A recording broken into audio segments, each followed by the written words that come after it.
Business organisation है आप लोग, बिजनेस एंटरप्राइज है, इसका मतलब क्या है? बिजनेस ऑर्गेनाइजेशन और या तो बिजनेस एंटरप्राइज। तो आप लोग बिजनेस किस लिए करते हैं? चैरिटी के लिए? बिजनेस किस लिए करते हैं आप लोग? या हम लोग जो बिजनेस करते हैं ना, तो बिजनेस ऑर्गेनाइजेशन है ये, हम लोग बिजनेस ऑर्गेनाइज चैरिटी के लिए इस्टेब्लिश किया है कि किस लिए? किस लिए? पैसा के लिए ना, प्रॉफिट के लिए। ऐसे चैरिटी के लिए तो हम लोग बिजनेस ऑर्गेनाइजेशन इस्टेब्लिश नहीं किया है। तो हमारे बिजनेस ऑर्गेनाइजेशन ऑब्जेक्टिव होती है प्रॉफिट, माने एनी फॉर्म ऑफ बिजनेस जो है हम लोग जो करती है। एनजीओ जो नॉन प्रॉफिट ऑर्गेनाइजेशन फिर भी वो लोग प्रॉफिट के लिए करती है, एनजीओ वगैरह जो है नॉन प्रॉफिट मेकिंग ऑर्गेनाइजेशन है। लेकिन हम लोग बिजनेस करते हैं प्रॉफिट के लिए, चैरिटी के लिए नहीं, लोगों को दान देने के लिए नहीं। हम लोग बिजनेस करती है प्रॉफिट के लिए, पैसा के लिए। तो एक जमाना था सिर्फ पैसा के लिए आप बिजनेस चलाते तो सक्सेस होती थी। आजकल क्या होती है कि प्रॉफिट है अनदर, ये प्लान है, माने आप जो काम करते हैं इन्वायरमेंट को नुकसान ना हो जाए। और एक दूसरा है जो प्रजा है, समाज का लोग है, इनके फायदा भी हो जाए। तो हम लोग बिजनेस आजकल स्टैब्लिश करते हैं, एक तो प्रॉफिट का, एक तो इन्वायरमेंट को नुकसान ना हो जाए, एक तो प्रजा के लिए बेनिफिशियल है। नहीं तो आपका बिजनेस लॉन्ग लॉन्ग रन में फेल होगा। तो पहले प्रॉफिट प्रॉफिट था, आजकल नहीं, profit planet and the people, इनकी सेवा में अगर आप लगेंगे तो आपको बिजनेस सक्सेस होगा। ठीक है। तो हमारे बिजनेस में फंक्शंस होते हैं। बिजनेस फंक्शन में हमारा मार्केटिंग है, मैन्युफैक्चरिंग है, आप लोग जो मैन्युफैक्चरिंग है, फाइनेंस है, मार्केटिंग है ना, ये सब जो वो सबसे सब बिजनेस फंक्शन में हम लोग कहा जाए तो प्रोडक्शन होते हैं, मैन्युफैक्चरिंग, फाइनेंस, मार्केटिंग, एचआरएम। उसमें एक फंक्शन है मार्केटिंग, वो पैसा लाती है ऑर्गेनाइजेशन को। बाकी सब जो कॉस्ट सेंटर है, बाकी सब जो है आपको पैसा एक्सपेंडिचर करना पड़ेगा, लेकिन ऑर्गेनाइजेशन को पैसा लाती है कौन? मार्केटिंग। आप जो एम्प्लॉय करते हैं इनको सैलरी देते हैं ना, तो एचआरएम फंक्शन है, वो जो है अब वहाँ जो है पैसा इन्वेस्ट करना पड़ेगा। आप जो रॉ मटेरियल खरीदते हैं ना, वहाँ जो पैसा लगाते हैं ना, ये सब जो है इन्वेस्ट कॉस्ट सेंटर है। लेकिन मार्केटिंग ऐसा विंडो है जो आपके ऑर्गेनाइजेशन को पैसा लाते हैं। तो बिजनेस फंक्शन में मैन्युफैक्चरिंग है, फाइनेंस है, एचआरएम है, मार्केटिंग। मार्केटिंग जो फंक्शन जो है आप इग्नोर कर नहीं सकता, उसी के थ्रू में पैसा आती है। जब पहले तो ने बोला था कि बिजनेस ऑर्गेनाइजेशन माने ग्रुप ऑफ पीपल जो है कॉमन गोल के लिए काम करती हैं। तो वहाँ जो there is no room for I, मैं की जगह नहीं है। एक पिक्चर देखा तो बॉर्डर में है, अगर हम ही हम है तो क्या हम है, तुम ही तुम है तो क्या तुम है, माने मैं और हम के ऊपर में, मैं और आपके ऊपर में हम, माने वी। ऑर्गेनाइज में काम करते हैं तो सिर्फ वी के लिए काम करना पड़ेगा। अच्छा, आप लोगों में से कोई ऐसा बोले कि आपका जो ऑफिसर को, मैंने इसके लिए मैंने सोचा था और आए, माने मैंने इसको सोचा था, मैंने ये काम किया था, एक सुनने में अच्छा लगता है क्या? हम बोले हम लोग ने मिलके अप्रूवल लिया, हम लोगों ने काम, ये सुनने में अच्छा लगता है ना। तो हम बिजनेस ऑर्गेनाइजेशन में आई की जगह नहीं है, वी, हम लोग की जगह है। हाँ, अगर हम लोग अगर एक साथ चले तो हम लोग सरवाइव करेगा। अगर हम सोचे कि हम आपस में ईगो आ गया, आई ज्यादा लगने लगे, मैंने किया, ये बातें आप सुनने नहीं चाहते ना। बिजनेस में क्या होती है, हम लोग 90% कम्युनिकेट करते हैं, 90% कम्युनिकेट करती है, हमारे जो कस्टमर के साथ कम्युनिकेट करती है, आपस में कम्युनिकेट करते हैं, हमारे बॉस को कम्युनिकेट करते हैं। क्यों ना हमारी जो कम्युनिकेशन है सुनने वाले के कान में म्यूजिक ऐसा ना हो। हमारे फिजिक्स में दो टर्म है, एक तो म्यूजिक, एक तो नॉइस। नॉइस जो ऐसा चीज होती है कि कुछ लोग जो बोलते हैं ना आपको इरिटेटिंग होती है, खरा खरा ऐसा आवाज होती है ना, इरिटेटिंग। म्यूजिक होते हैं जो आप लता मंगेशकर गाना सुनो, उसमें वर्डिंग अच्छा होती है, रिदम अच्छा होती है, सुनने में अच्छा लगता है ना। अगर आप बिजनेस में आ गए तो हर बात जो है आप जो बोलते हैं इसको म्यूजिकल होना चाहिए, ना कि नॉइस, लोगों को सुनने में गुस्सा आ जाए, इरिटेटिंग होते हैं ना।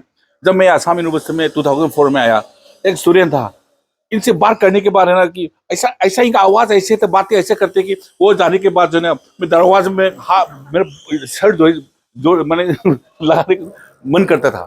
तो आप लोग बिजनेस में है, मीठी मीठी बातें करो, ना कि नॉइज हो। लेकिन एक चीज है, अगर हम है तो हम लोग जिंदा है, अगर हम नहीं तो जिंदा नहीं। मैं दिखाता हूँ, वो अकेला था, लेकिन अगर वो हम लोग अगर टीम में काम करेंगे ना, हम लोग जिंदा रहेगा। वो ऑर्गेनाइजेशन में अकेला काम नहीं कर सकता, एक साथ काम करना पड़ेगा। देखो इनको बचाने के लिए इनका टीम मेंबर आएगा, टीम मेंबर, ग्रुप मेंबर जिंदा रहेंगे ना। तो बिजनेस में ऐसे है कि हम अकेला काम नहीं कर सकता, हम लोग मिलके जिंदा रहेगा। अगर अकेला है तो मर जाएगा। हम लोग एक साथ मिलेंगे तो हम रहेंगे तो हम लोग सर्वाइव करेंगे। तो बिजनेस फंक्शन में मैंने बोला था कि मार्केटिंग इज ओनली फंक्शन, इनके थ्रू में हम लोग पैसा आती है। आप मार्केटिंग इग्नोर नहीं कर नहीं सकता। आपको ऑर्गेनाइज सक्सेस होगा जब तक सेल होगा तब सक्सेस होगा, सेल नहीं होगा तो गया। तो मार्केटिंग जो है इंपॉर्टेंट फंक्शन है ऑर्गेनाइजेशन का। तो कुछ मार्केटिंग कुछ फिलोसॉफीज है, मैं ज़्यादा डिटेल नहीं बोलूँगा।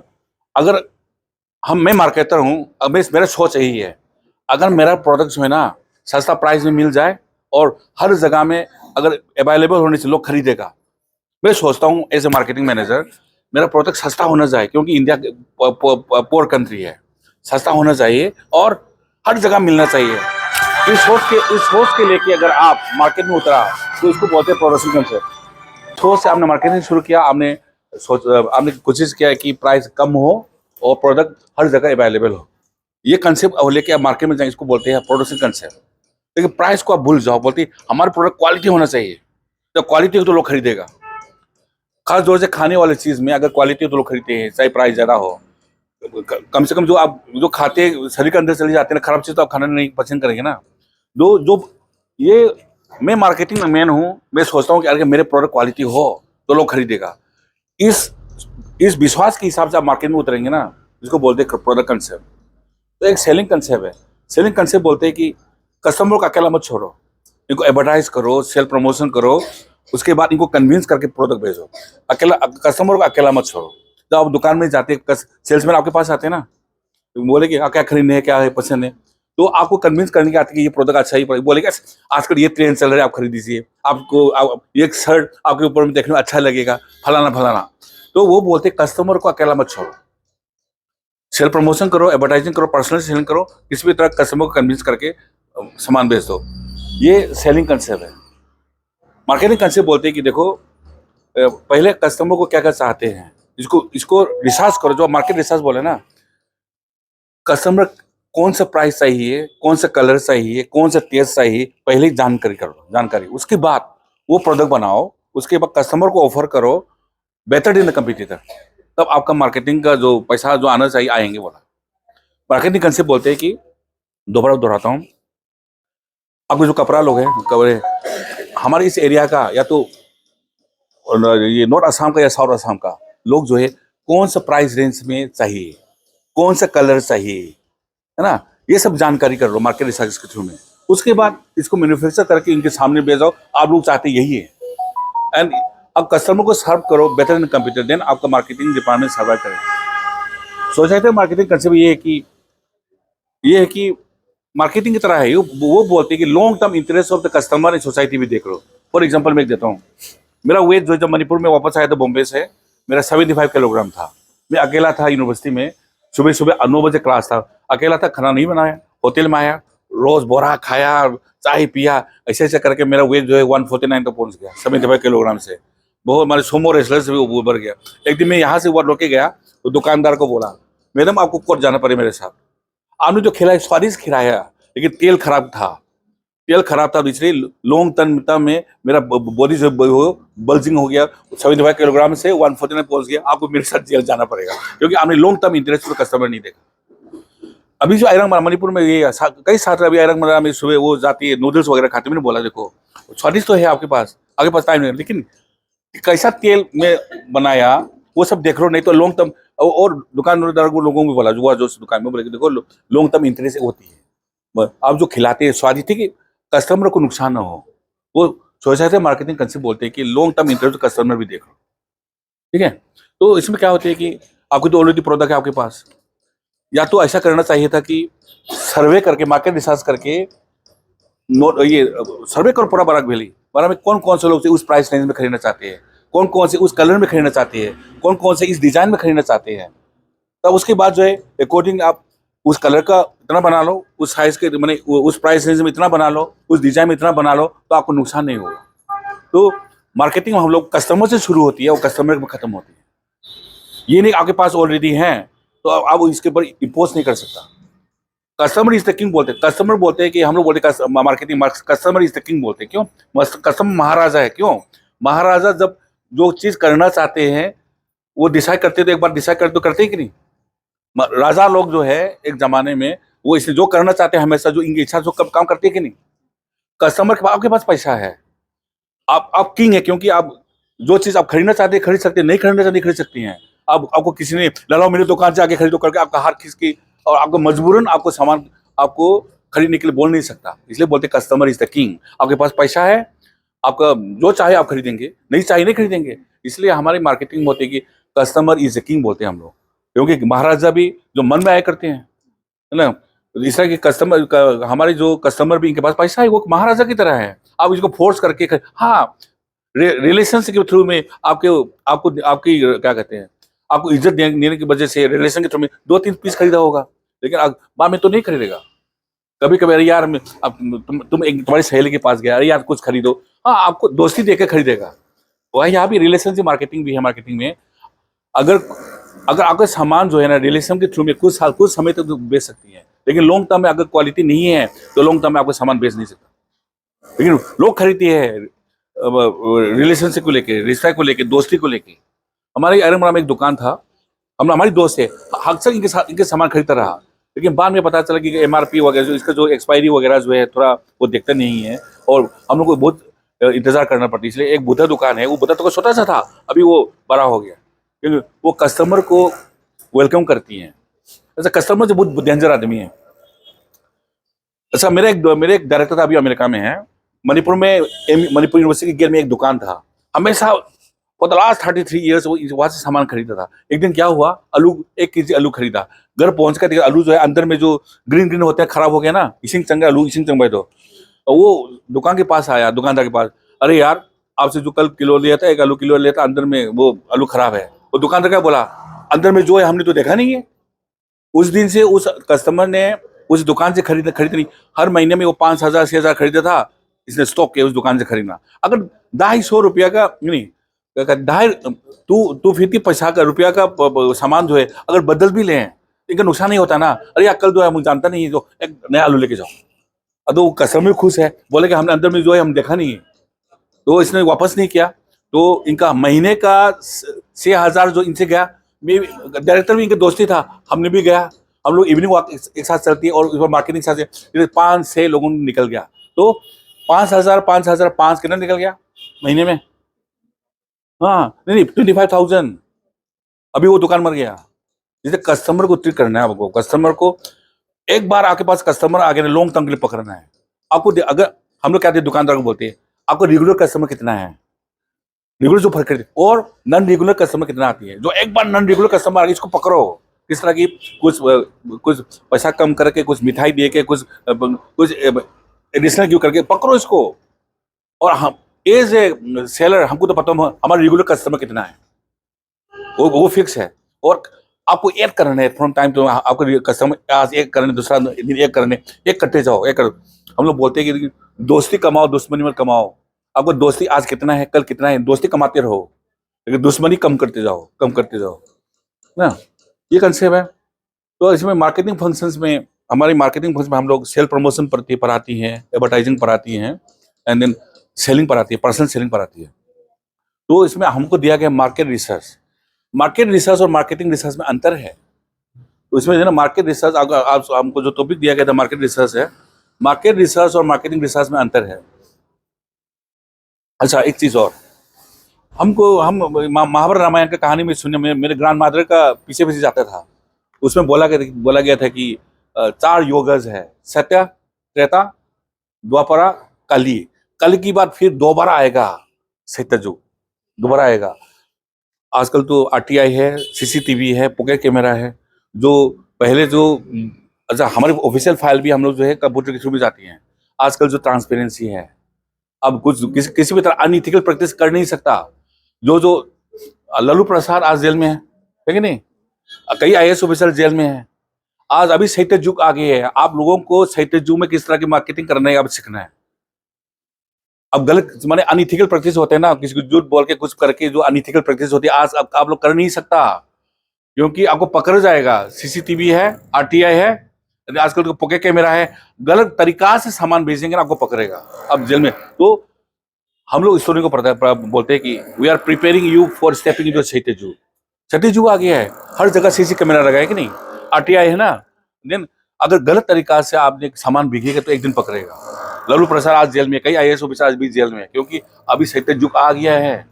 आप लोगों को खुद को प्रिपेयर करने क्षैतिज युग में ट्रांसपेरेंसी ज़्यादा, लोग ट्रांसपेरेंसी मांगते हैं। तो हमने हमारी स्टोरी में हम प्रिपेयर कर रहे हैं कि जब आप मार्केट में जाएंगे तो नाउ क्षैतिज युग आ गए, कुछ ऐसा ऐसा काम मत करना। लक्ष्मण रेखा, हर चीज़ से लक्ष्मण रेखा होती है। आपने रामायण में सुना होगा कि सीता को लक्ष्मण रेखा की, लक्ष्मण खींचा, वो पार किया तो कहाँ चले गया, वो लंका चले गए ना। हाँ, लंका में चले गए ना, बहुत परेशान हुआ ना।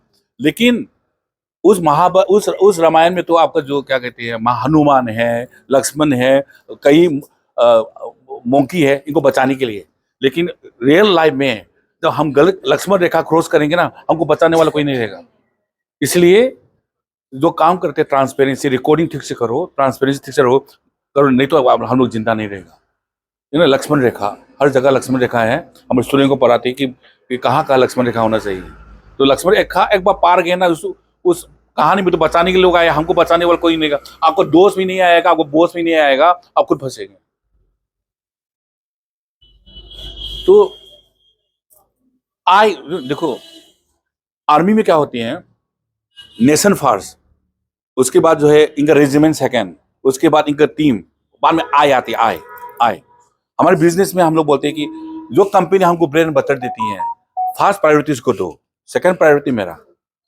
तो आई मी थिंक भूल जाओ, आई मी थिंक में बहुत करप्शन होती है, नेपोटिज्म होती है, इसको पुल डाउन करो, वही बनाओ, हमारा वही बनाओ, नहीं तो सक्सेस नहीं होगा आजकल में। अच्छा, टीम माने क्या होते हैं, आप लोगों को टीम टीम टीम बनाने हैं। टीम माने टुगेदर एवरीवन अचीव्स मोर। हम लोग एक साथ काम करेंगे तो टुगेदर एवरीबॉडी अचीव्स मोर ना।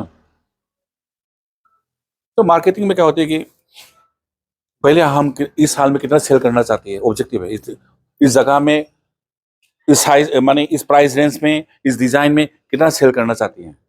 उसके बाद जो है हम लोग एनवायरनमेंट स्कैन करते हैं, इंटरनल एनवायरनमेंट, एक्सटर्नल एनवायरनमेंट, मैं ज़्यादा नहीं बोलूँगा। उसके बाद आपको 4P डिजाइन करना है, प्रोडक्ट का शेप, साइज,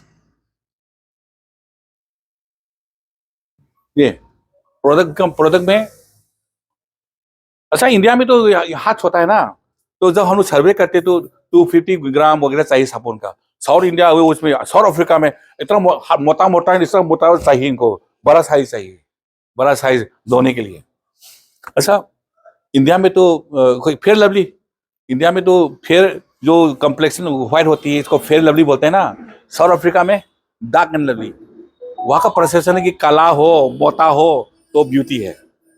साउथ इंडिया में भी कुछ साल पहले जब मैं ट्रेनिंग के लिए गया था हैदराबाद में, तो वहाँ हमारे बॉस बोलते कि देखो यहाँ साउथ में तो है ना, जो काला रंग मोटा वाला वो जो ब्यूटी माना जाती है, और तुम्हारा नॉर्थ इंडिया का स्लिम का फेयर कम्प्लेक्शन, व्हाइट कम्प्लेक्शन, वो अगली है बोलते हैं।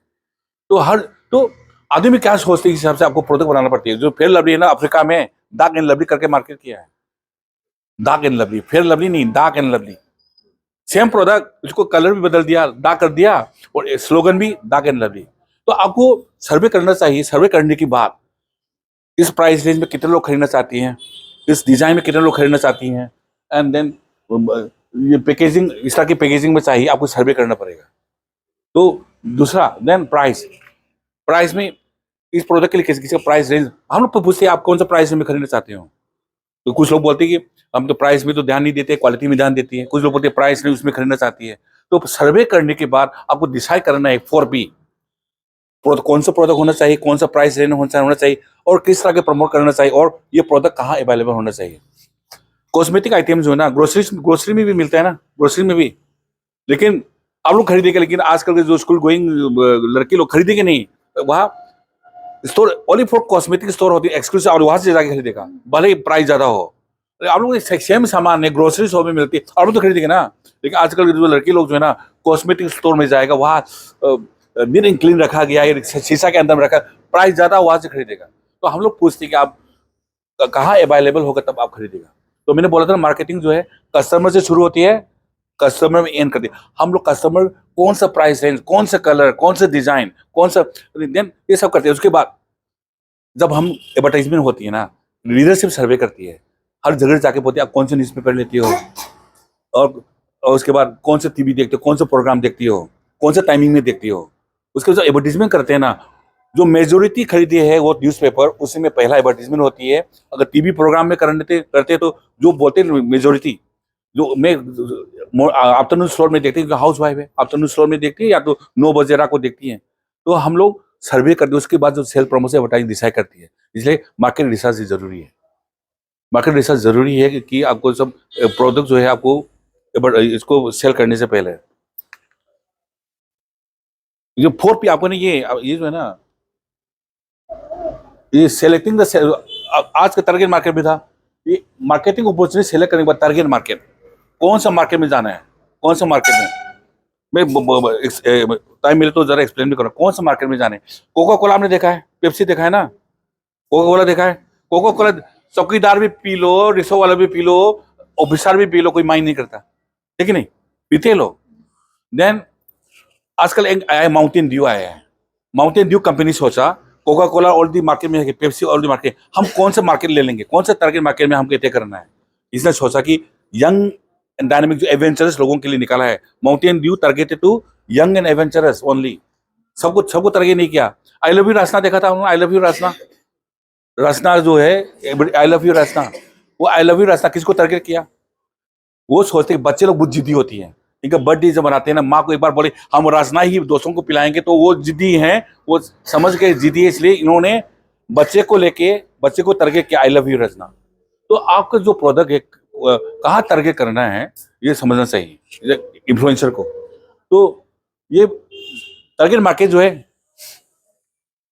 आपको टारगेट मार्केट जो है यंगस्टर हैं इन एज ग्रुप ऑफ से 15 to 20, और आपको टारगेट ग्रुप है एल्डरली पीपल फ्रॉम 40 to 60। कौन सा टारगेट ग्रुप है आपको डिसाइड करना है, और कौन सा ग्रुप टारगेट करने में आपको मुनाफा ज्यादा है। ये सेलेक्टिंग टारगेट मार्केट रिसर्च करने के बाद आपको टारगेट मार्केट सेलेक्ट करना है। आपको टारगेट मार्केट माउंटेन ड्यू जो है यंग एवेंजर को टारगेट किया है, राजना को बच्चे और हाउस वाइफ को टारगेट किया है। आपको जो प्रोडक्ट है जो कॉलेज जाती यूनिवर्सिटी जाती इसको टारगेट करना है, या तो एल्डरली पीपल इसे 40 एंड अबव, कौन सा मार्केट को टारगेट करना है, या तो दोनों को टारगेट करना है। अगर तुम यंगस्टर को टारगेट करना है तो प्रोडक्ट कैसा होना चाहिए, अगर दोनों एल्डर को टारगेट करना है तो डिजाइन कलरिंग, यंगस्टर के जो कलर है एल्डर के कलर अलग अलग पसंद करेंगे ना, एल्डरली लोग अब यंगस्टर लोग जो है कलरफुल ड्रेस पहनते हैं, अब जानते हैं ये हमारे कहावत है the more younger people wear colourful dresses. जब ओल्ड हो जाते हैं हम लोग इस तरह के कलर पहनने शुरू करते हैं, जब ओल्ड आते हैं तो सीधे कलर पहनने लगती है। तो आपने दोनों को टारगेट करना है, तो यंगस्टर का कितना कलर जो है वो रखना चाहिए और एल्डर का कितना कलर रखना चाहिए, इसको हम लोग मार्केट रिसर्च के थ्रू में पता चलता है ना। तो उसके बाद आपको 4P डिजाइन करने, मार्केट रिसर्च के बाद डिजाइनिंग मार्केट स्ट्रेटेजी बोले ना, आपको 4 डिसाइड करने हैं।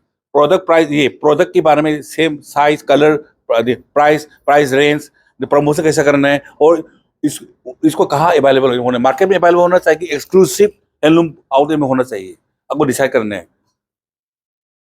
तो मार्केटिंग ऑब्जेक्टिव मेन ये होते हैं कि न्यू कस्टमर, में बोला था ना आपको, न्यू एग्जिस्टिंग कस्टमर तो ठीक है, न्यू कस्टमर एक्वायर करना है, यानी कस्टमर का नीड्स वांट सेटिस्फाई करना है एंड प्रॉफिटेबिलिटी इंक्रीज करना है, और आप लोग इनको भी बोलना है कि बाय वेयरिंग और हैंडलूम प्रोडक्ट्स आपको जो standard of living will increase. तो ये सब ऑब्जेक्टिव है।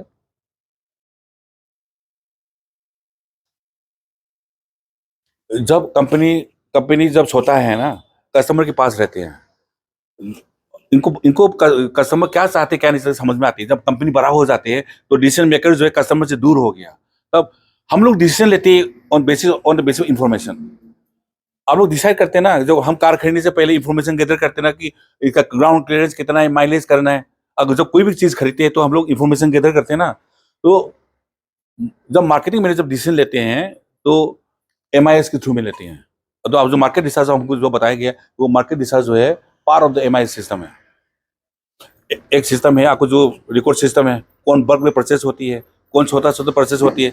अगर आपकी कंपनी बड़ा है, कुछ बल्क परचेस का अलग हम लोग रिकॉर्ड है, देन ज्यादा जो परचेस करते हैं ना इसका अलग से रिकॉर्ड, आपको रिकॉर्ड सिस्टम है।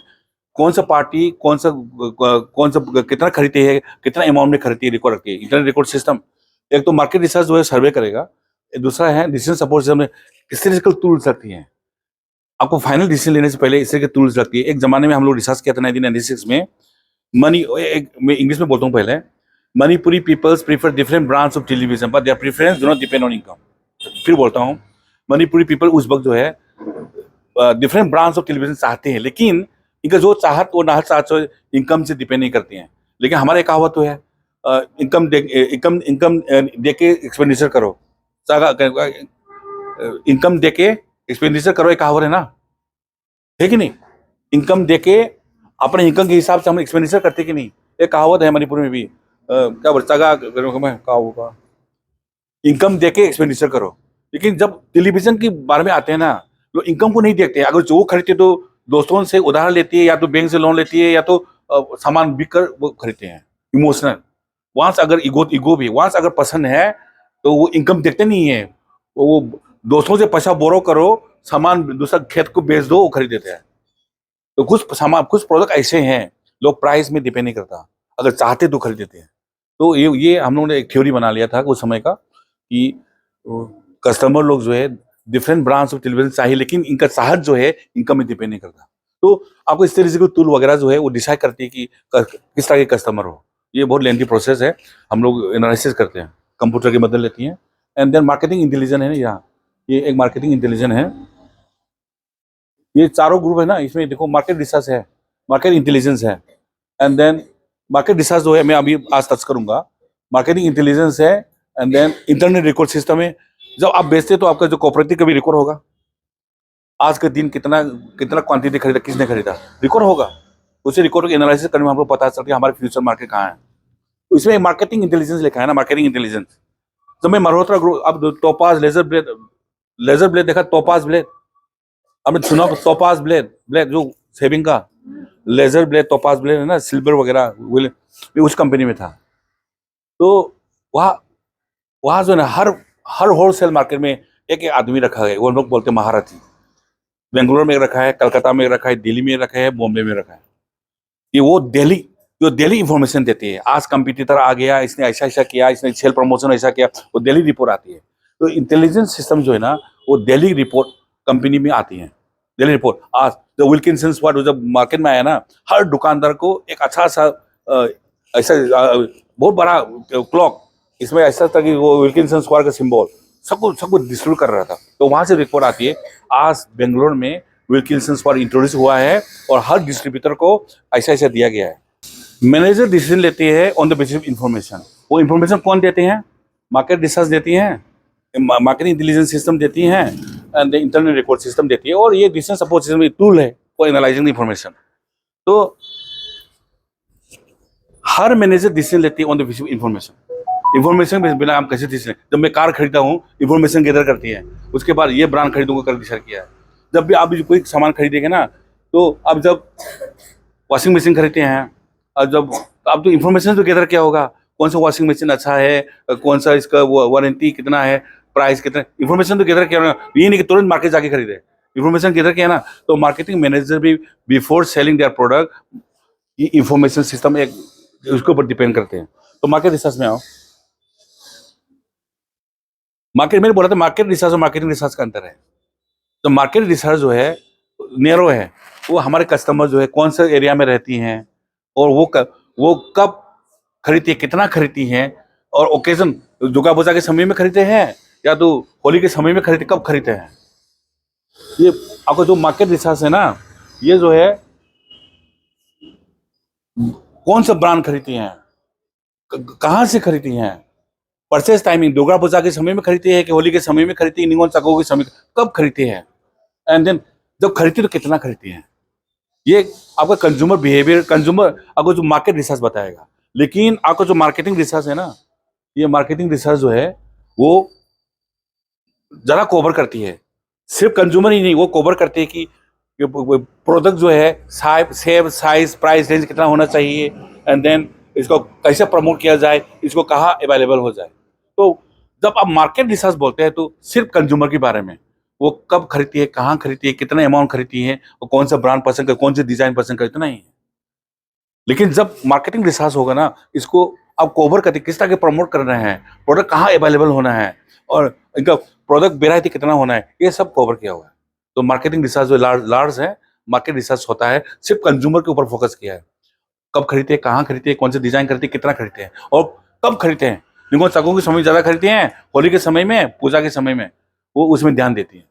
तो देखिए लेकिन हम लोग 12 कंपनी तो मार्केटिंग रिसर्च करती हैं, ताकि रिसर्च की वजह से हमको पता चले कि कौन सा जगह में कौन सा प्रोडक्ट डिजाइन लॉन्च करेगा, कौन सा प्राइस में, और किस तरह के प्रमोट करने, और प्रोडक्ट जो है कहाँ अवेलेबल होना है, प्रोडक्ट कहाँ अवेलेबल होना है। कुछ लोग चाहते हैं एक्सक्लूसिव आउटलेट, कुछ लोग चाहते हैं कि ग्रोसरीज भी रखो तो कोई फर्क नहीं पड़ता। तो ये हम लोग को कितने परसेंटेज लोग एक्सक्लूसिव आउटलेट से खरीदना चाहती है, कितने परसेंटेज लोग माइंड नहीं करते कि वो ग्रोसरी से खरीद भी ले। तो ये सब जो डिस्कस करना पड़ते हैं सर्वे के बाद। तो मार्केटिंग रिसर्च में हम लोग क्या करते हैं, बहुत लेंदी है, आसान भी है। आसान में हम लोग पहले ऑब्जेक्टिव बनाती हैं, ये हम जानना चाहते हैं कि मार्केट शेयर हमारा जो, हमारे प्रोडक्ट जो है इनका मार्केट शेयर कितना है, और मंथली कितना बिकती हैं अमाउंट। और माने अगर आपके अलावा भी हैंडलूम में आप लोग के अलावा कोई और होगा ना, तो इनका हमारा कितना मार्केट शेयर, इनका कितना मार्केट शेयर है, हमें जानना चाहते हैं। और पैसा में in terms of branch share, in terms of volume share, in terms of पैसा शेयर में हमारा कितना पैसा मिला है मंथली और ईयरली, इनका कितना मिला है। अगर वो जानना चाहते हैं तो ये ऑब्जेक्टिव हो गया। अगर वो जानने के लिए आपको कौन कौन सी इंफॉर्मेशन चाहिए, पहले हम लोग उसके बाद लिस्टिंग करते हैं, उसके बाद इसको क्वेश्चनियर में बदलते हैं। जो हम जानना चाहते हैं कि मार्केट शेयर, हमारे हैंडलूम का मार्केट शेयर कितना है, तो अब वहाँ क्वेश्चन में बदलते हैं कि दूसरा का दूसरा ऑर्गेनाइजेशन का जो है कितना खरीदा, और हमारे कितना मंथली कितना खरीदा, जो है क्वेश्चन में बदलते हैं। उसके बाद जो है क्वेश्चन एनालिसिस करने के बाद में रिपोर्टिंग आती है। यहाँ जो सैंपल है ना, सैंपल टाइप सबको तो कवर नहीं कर सकता हम लोग। कुछ है सपोज देर आर, यहाँ बाराकबेली में अगर 50,000 हाउस होल्ड है, अब पूरा कवर नहीं कर सकता। सैंपल हम लोग सैंपल निकलते हैं 1000 या 2000, उसी से हो जाएगा। जो कैरेक्टरिस्टिक सैंपल में जो प्रोसेस किया है, हम लोग एज्यूम करते हैं कि पॉपुलेशन में प्रोसेस करेगा। उसके बाद हम लोग वो पूरी इंटायर बाराकबेली में मार्केट शेयर, और ये आपका जो फने का इतना है, फी का इतना है, और दूसरा का इतना है, सब निकल सकते हैं। तो मार्केट सर्वे करना बहुत जरूरी है, सब जरूरी। ये सब जो है सुनने देखने में तो बहुत बड़ा लगता है, नहीं है। पहले सबसे आपका ऑब्जेक्टिव क्या है, उसको उसको पाने के लिए इंफॉर्मेशन क्या चाहिए, देन वो इंफॉर्मेशन क्वेश्चनर में बदलो, डाटा कलेक्ट करो। उसके बाद हर क्वेश्चन को एनालाइज करो, आपको बाद में पता चलेगा कि आपके प्रोडक्ट का मार्केट शेयर कितना है, और आपने 1 लाख भी भेजूं उसमें फने का कितना है, फी का कितना है, ये सब निकल आएगा। और लोग क्यों खरीदते हैं, लोग क्यों खरीदते हैं, जो आपको जो प्रोडक्ट है ना, लोग क्यों खरीदते हैं, किस लिए खरीदते हैं, वो सब निकल आएगा। अगर वो लोग खरीदते हैं प्राइस के लिए, तो आपको ध्यान करके मार्केटिंग में प्राइस में ध्यान पड़ेगा। वो खरीदते हैं कि डिजाइन की वजह से है, तो आपको डिजाइन में ध्यान देना पड़ेगा। क्यों खरीदते हैं वो पता चल जाएगा सर्वे से। प्राइस की वजह से, देन डिजाइन की वजह से, या तो हैंडलूम नाम जो है इसको क्या कहते हैं लोग, जो है बाई इंडिया बी इंडियन। अगर इंडिया हो तो इंडिया का प्रोडक्ट परचेस करो बोलते हैं ना, बी इंडियन बाई इंडियन करके। इसलिए कि हैंडलूम जो है, ये इस जगह का हमारा जो क्या कहते हैं इतनी प्रोडक्ट है, तो लोग पसंद करते हैं, क्योंकि और हम लोग का कल्चर भी बोलते हैं कि इसको खरीदो। कोई भी वजह हो सकती है, हम एज्यूम नहीं कर सकते, वहां से निकल आएगा सर्वे से। ठीक है। तो मार्केट सेगमेंटेशन, लास्ट स्टेप जो है मार्केट सेगमेंटेशन जो है, मैं शुरू में बोला था, कोका कोला जो है ना, same product all over world market किया है, पेप्सी भी। अच्छा, अब सपोज आपकी कंपनी है, आप 3 तरीका से मार्केट में एंट्री कर सकते हैं। या तो 1 प्रोडक्ट फॉर ऑल, या तो 2-3 वेरायटी है, जो मारुति कार वेरायटी आते हैं ना, BX1 BX2 LX करके वेरायटी आते हैं ना। या तो एक कार विथ सम वेरिएंट निकल सकती है। या तो बाराकबेली को मार्केट सेगमेंट कर लो, लो प्राइस में इतना लोग चाहती हैं, कुछ लोग डिजाइन में फोकस किया हुआ है, कुछ लोग जो है क्वालिटी फोकस किया है, वो सेगमेंट बना लो, सेगमेंट। तो अकॉर्डिंगली आपके प्रोडक्ट बना लो। लो प्राइस वालों के लिए अलग कपड़ा, अलग अलग ढंग से ले लोग अट्रैक्टिव डिजाइन में फोकस किया है, तो वो सेगमेंट जो है वो कौन सा सेगमेंट है, इनकम ग्रुप ये है, ऑक्यूपेशन, ये सब निकल आएगा।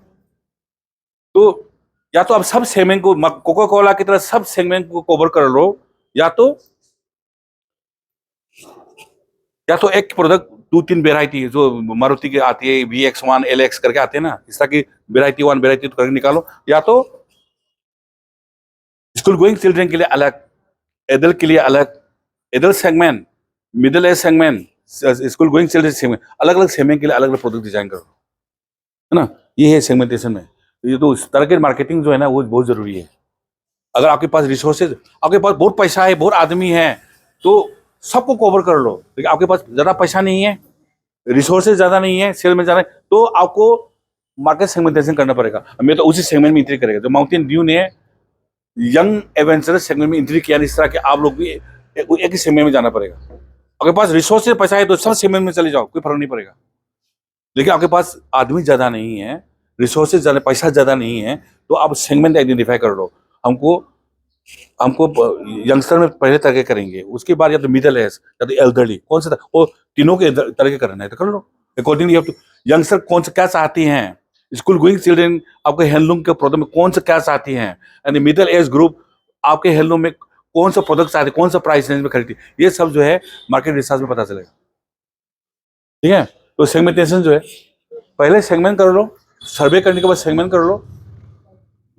वो सेगमेंट आपको जो प्रॉफिटेबल देगा उस सेगमेंट में टारगेट करेगा। हो सकती है सर्वे करने के बाद 4-5 सेगमेंट हो सकती है, लेकिन आप उसी सेगमेंट को ले लो जो आपको ऑर्गेनाइजेशन के लिए प्रॉफिटेबल हो। तो पहले सेगमेंटेशन कर लो, उसके बाद जो है टारगेट कर लो। देखो प्रॉफिट जो है, आपके प्रॉफिट जो है ना, प्रॉफिट जो है वो सेगमेंट आपको ज्यादा प्रॉफिट है उसको जाने, वो प्रॉफिट डिपेंड्स है साइज कितना साइज है आपके सेगमेंट का, वो उस सेगमेंट में ग्रोथ है कि नहीं, उसके बाद वो सेगमेंट एट्रैक्टिव है कि नहीं। सेगमेंट एट्रैक्टिवनेस माने ये है वो सेगमेंट मेजर कर सकते हैं कितना वॉल्यूम, और उसके बाद उसको भी एक्सेसिबल है, एक्शनेबल। कोई मिजोरम और नागालैंड में आप साइकिल बिक नहीं सकता, एक्सेसिबल नहीं है, एक्सेसिबल लेकिन एक्शनेबल नहीं है, क्योंकि वहां ऐसा ऐसा टेरेन है ना, लोग साइकिल खरीदने की इच्छा नहीं है। अभी यहां से चल के जाऊं फिर ऊपर में कैसे जाएगा, तो वहां साइकिल कम बिकती है, लेकिन एक्सेसिबल है, हम नागालैंड जा सकते, कोहिमा जा सकते, लेकिन एक्शनेबल नहीं है, क्योंकि वहां के टेरेन की वजह से लोग साइकिल खरीदते नहीं है। इसलिए लोग साइकिल वहां खरीद भी रहे तो कोहिमा का कुछ जगह 2-3 जगह में, लेकिन मेजोरिटी साइकिल नहीं खरीदते हैं। लेकिन मणिपुर में एक जमाना था हर घर में एक साइकिल था, हर घर में एक साइकिल था, वो हम्बर साइकिल था, हर घर में एक साइकिल था। तो आपको देखना पड़ेगा कि मार्केट तो है लेकिन एक्शनेबल है कि नहीं। तो ये प्रॉफिट जो है ना, मैंने अभी बोला था, प्रॉफिट जो है आप उसी सेगमेंट को टारगेट करो जो साइज ज्यादा हो, साइज सब्सटेंशियल साइज हो, और सेगमेंट एट्रैक्टिव भी हो, और वो आपको कंपनी के ऑब्जेक्टिव से भी मिला हो, मैचिंग हो। कंपनी चाहती है कि हम मंथली ईयरली इतना प्रॉफिट होना चाहिए, तो ये सब देखना पड़ेगा। पोजिशनिंग, हाँ, आपके प्रोडक्ट कैसे पोजिशन करना है, कैसे, वो लोग बोलते हैं कि पोजिशनिंग जो आपके कंज्यूमर के माइंड में आप कैसे पोजिशनिंग करना है। Positioning the process of occupying A valuable place in the mind of the consumer. Market में नहीं, हम लोग बोलते हैं market is a collection of customer बोलते हैं, जब पोजिशनिंग इन द मार्केट माने तो माइंड, कस्टमर के माइंड में पोजिशनिंग करना ना, कस्टमर के माइंड में पोजिशनिंग करना, मार्केट में नहीं। मार्केट जो हम लोग मानते हैं कि collection of potential customer, product को पोजिशनिंग करना है माने we have to position in the mind of the customer कि हमारे product is the best available affordable price में। तो अब पोजिशनिंग करना है, आप जब सेगमेंटेशन करेंगे ना ज्योग्राफिकल में, अपर आसाम लोअर आसाम के हिसाब से कर सकती है। तो सेगमेंट जो है ना, अपर आसाम इतना बिकेगा, इतना परचेज करती है, अपर आसाम लोअर आसाम, और आपका जो district wise Hailakandi, and then आपका हैलाकांदी, देन आपका कसार, इस तरह की कर सकती हैं। एंड देन एज वाइज, इस एज ग्रुप में जैसे 15 से लेकर 25 के अंदर का ग्रुप का एक सेगमेंट एज ग्रुप में कर सकती है। एंड देन मेल फीमेल में भी सेगमेंट कर सकती है, देन लाइफस्टाइल में भी कर सकती हैं।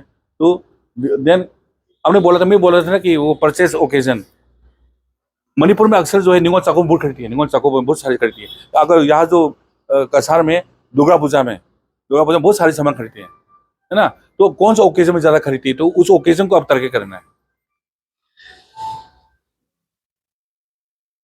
अच्छा, मैं बोल रहा हूँ ये हमारा बिग कंपनी का जेन जो है ना, जब ये पोजिशनिंग कैसा किया था, जब पहली बार आया था लग्जरी कार, द मोस्ट, ये इंटीरियर डिजाइन से लग्जरी इंटीरियर करके पोजिशन किया गया।